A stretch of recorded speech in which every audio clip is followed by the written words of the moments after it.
राजा जनक जी के बाग में गुनाग बोले सखिया। अरे राजा जनक जी के बाग में एगो नाग बोले सखिया। नाग बोले सखिया मोर भाग जगले सखिया। नाग बोले सखिया मोर भाग जगले सखिया। अरे राजा जनक जी के बाग में एगो नाग बोले सखिया।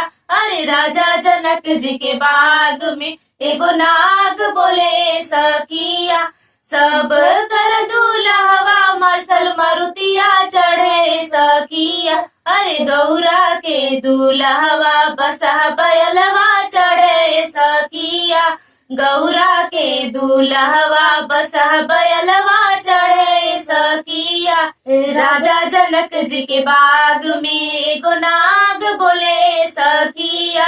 अरे राजा जनक जी के बाग में एगो नाग बोले सखिया।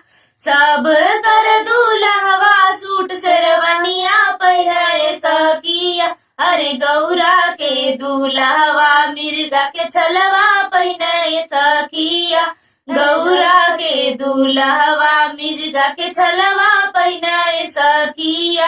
अरे राजा जनक जी के बाग में एगो नाग बोले सखिया। अरे राजा जनक जी के बाग में एगो नाग बोले सखिया। नाग बोले सखिया मोर भाग जगले सखिया। नाग बोले सखिया मोर भाग जगले सखिया।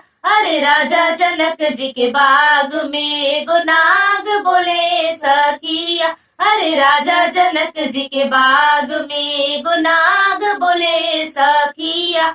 सब कर दूल्हवा मोबाइल फोन वाले में सखिया। अरे गौरा के दूल्हवा त्रिशूल डमरुआ लेना सखिया। गौरा के दूल्हवा त्रिशूल डमरुआ लेना सखिया। अरे राजा जनक जी के बाग में एगो नाग बोले सखिया। अरे राजा जनक जी के बाग में एगो नाग बोले सखिया।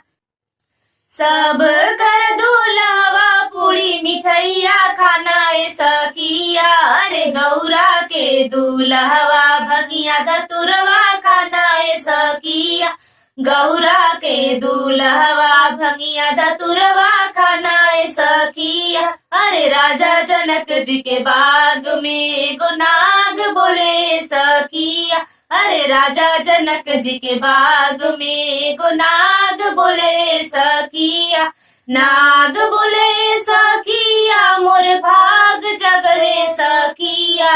नाग बोले सखिया मोर भाग जगले सखिया। अरे राजा जनक जी के बाग में एगो नाग बोले सखिया। अरे राजा जनक जी के बाग में एगो नाग बोले सखिया।